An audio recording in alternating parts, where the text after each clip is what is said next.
Did I say Tua Tua? Toa Toa. Damn it. I'm going to get that at some point before I meet him in person. Yeah, that's a great question. Jalen Pitre. I cut out all the questions so you guys don't have to sit and not hear the questions as people are asking the questions. This is Jalen Pitre on his first impressions of CJ Stroud. Every day he's always looking for something to get better at. Like today after OTA 2, he coming up to the DBs asking different things that we're seeing and different ways that he can get better. Like it's a real professional in CJ, and you can see why he was drafted so high because he really cares about the game of football. So far, so good. Like we've heard, nobody's gotten up there and be like, this guy. Oh, so I guess number 2 overall. That's so everybody is past the good teammate test, and so far I think that the image I'm getting of CJ, and kind of if you were here and you saw the Bobby Slowick early on, I'm going to repost that as a separate CJ topic after this is over, but. I highly encourage you to go back and watch it and click like when we do that, or click right now. For those of you who don't know me, I'm Seth Payne. I played for the Texans, played 10 years in the NFL. I do sports radio on Sports Radio 610 now, and I also do this YouTube channel. So please subscribe, like, all that good stuff. I don't usually drink beer the way I am tonight, but it's going to be a long live stream. So we're hunkering down for winter on this one. CJ Stroud and Bobby Slowick they're both very earnest, I think. Like they take their shit seriously. And Bobby Slowick was the son of an NFL coach and coordinator who used to like draw up plays and leave them for his father in the morning before his father went to work. This is when he was like 11, not when he was like 24. They're kind of dialed in, and maybe sometimes people misinterpret that being dialed in as something less than sociable or something. I don't care. I don't care if they're not sociable. Nick Saban's done all right. He's not sociable. Not in any kind of a normal human way, at least. What are some of the nuances that you got better at to contribute to your success as a rookie? I'll take some of your guys' questions here in a little bit too. Yeah, just overall knowledge of the game is you're never, complete in your, knowledge about the game. It's always evolving and you always learn new things.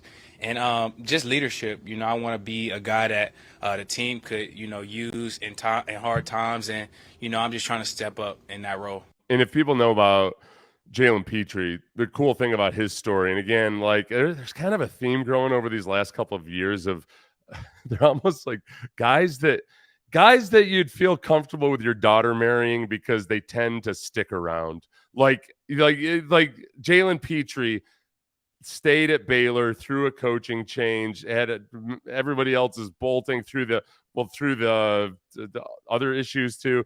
Jalen Pitre wanted to stay at Baylor and stuck it out, and like very much was committed to just being a Baylor guy. D'Amico Ryans comes back to Houston. One of the reasons that really appeals to him, aside from having played here, is that his wife is from here. Like there's kind of a commitment gene in a lot of these guys that they're drafting over the last couple of years that I feel good about. And when Jalen Pitre talks about stuff, you can just tell he's wired a little bit differently than a lot of young football players. He just I think he's got a different perspective on things. This is when you hear CJ said that he has to earn everything.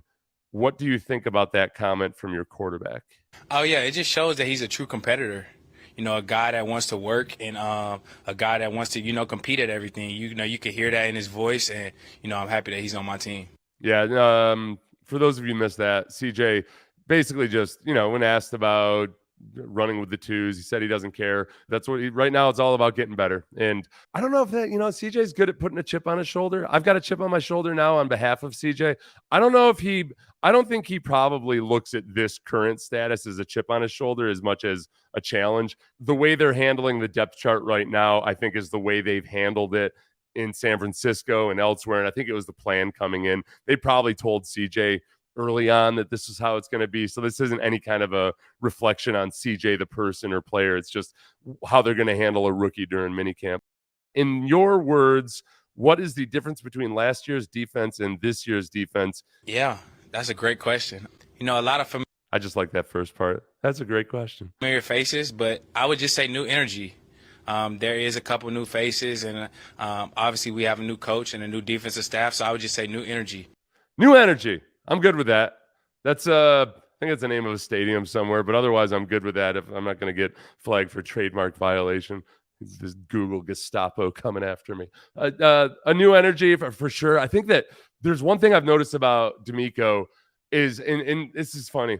Sometimes you'll have coaches that'll be like, "Come on, guys, more energy, more energy," and it's like yelling at a comedian to tell better jokes. It doesn't have the desired effect. It doesn't fill guys with juice and verve when you command them to have more energy. So the coach has to kind of have a personality that invites the energy and fuels the energy. And I think D'Amico is obviously that guy, but that's not a surprise to anybody.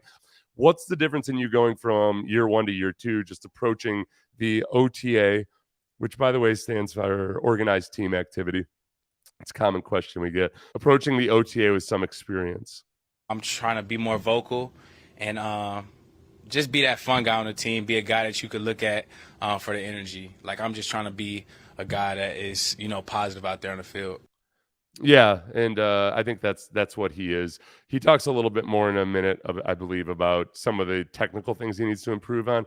As far as the deep dive into the Texans' D-line play, what they do well, when they can improve leverage, hand technique, that's a really good idea, Arthur. And I can maybe combine that with watching some of San Francisco. And, obviously not everybody's going to be Nick Bosa. If like three guys are, that'd be cool. But there's going to be some similarities this year with last year's defensive line and their MO, just with more of a focus on giving a damn about the run. I'd say one big difference between a D'Amico Ryans defense and a Lovie Smith defense is that a D'Amico Ryans defense genuinely gives a damn about stopping the run, where a Lovie Smith defense can tend to just play the run on the way to the quarterback, while not even actually getting to the quarterback, as it happened last year. So what have your interactions been like with Jimmie Ward, the safety who the Texans signed in free agency, coming over from San Francisco? Oh, great interactions. We already got a handshake. So that's lit. And, he a good guy. He's a leader. You can see why he's been in the league so long. And I'm excited to play with him. He plays with his hair on fire, and it's fun when you can play with a guy like that. Hair on fire. Okay. That's the second hair on fire reference of the press conference. First from D'Amico Ryans and then Jalen Pitre. So either that's just because these guys both think that way about having their hair on fire, or he was, or maybe Jalen was sitting waiting for D'Amico to come up. But regardless, more guys with their hair on fire. I would also encourage as many guys as possible to, especially Tua, to grow his hair out long. Because Tua, long history of defensive players, whether they be Samoan or not. Tua's dad is Samoan, his mom is Tongan, so Polynesian. So it's not just Palomalu. I mean, we're talking about Kevin Green, various linebackers, Clay Matthews III, anybody. The long hair will serve you well. I feel like Jalen Pitre has it in him too. If you play with reckless abandon, especially, grow your hair long, because you'll earn an extra 2 Pro Bowls because of it. That's a fact. You'll get an extra Pro Bowl out of it, probably like earlier than you would have otherwise, because people would pay attention and notice you because of your long hair. That's why Chase Winovich cutting his hair was stupid. I don't know why he did that. I haven't seen him yet out there. I don't know if he's growing it out. As far as what do you think about D'Amico and getting to know him and then seeing him as a head coach for the first time? Yeah, he's a great head coach. A guy that's really intentional with what he's doing. You can see it in his meetings, and, you can really feel it at practice. He's making sure that, every rep that I'm doing, whether it's a walk. Did I say Tua? Toa. Damn it. I'm going to get that at some point before I meet him in person. Walk through a practice, even in the film room, that I'm seeing the things that I need to see and finishing the right way. He's always talking to me about my body position and, my leverage. And, I'm thankful to have a coach that, cares so much about the game and, really loves the game of football. Okay, so when it comes to tackling, because we know that as many awesome things as Jalen Pitre did last year, Jalen would be the first to tell you that he needs to improve his tackling. The thing that some coaches screw up, and it's not their fault. Well, it's kind of their fault, but they've just never been taught. It's that you can very much work and improve tackling without pads on and without actually tackling, because 90% of the deal is being in the right position, both like where you relate to the person you're tackling, your pad level, your hips, all of that, to the point where the tackle is almost an afterthought if you're doing it right. And those are the things that you can concentrate in OTAs that a lot of teams don't. And you see it. You'll watch. You spot it like that. Teams get lazy and they just kind of run past the running back and tag off and everything. If you really want to work on tackling, it's all about using the same leverage, pad level, everything else that you would, getting the same pad level, and then you kind of wait a beat for the guy to get past you, and then you practice exploding up through him. And then there's other drills you can do on top of that. But it's just there's no excuse for not tackling well, because you'll still hear some coaches say that, well, we're not allowed to tackle in practice, or we're not allowed to wear pads in practice. Okay, but then why are some teams tackling well and you guys aren't? Like, there's no excuse. If other people are doing it better than you, you can't blame it on the CBA. So anyway, sorry, get off my soapbox. They get it. The D'Amico gets it. And Jalen Pitre, partly last year, he was learning to play from deep because he hadn't really played from deep at Baylor.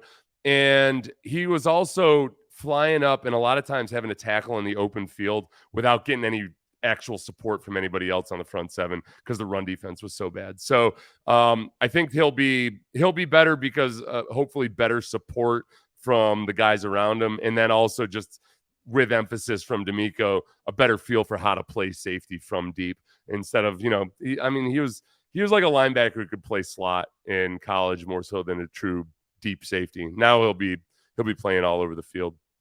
This is Jalen. What are some of the qualities of Will Anderson Jr.?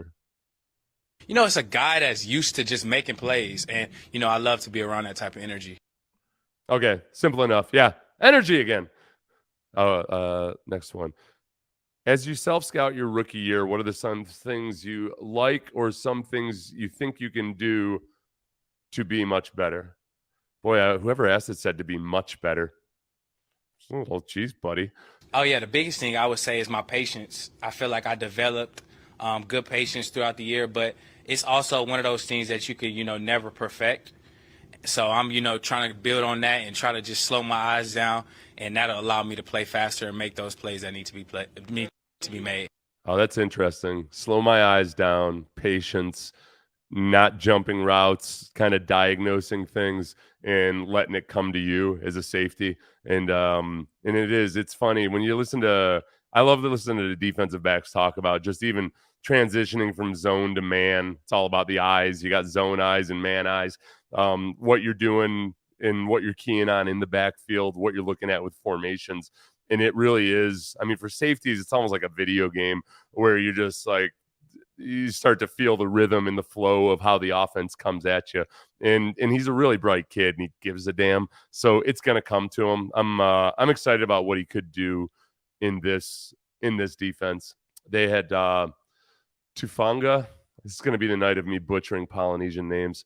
It was Tufanga from San Francisco, who's done really well in the last couple years and given that defense a lot of versatility. So hopefully he can be like the fella in San Francisco who I'm not going to insult by butchering his name again. What's it like working with Corey Undelin? He's the defensive.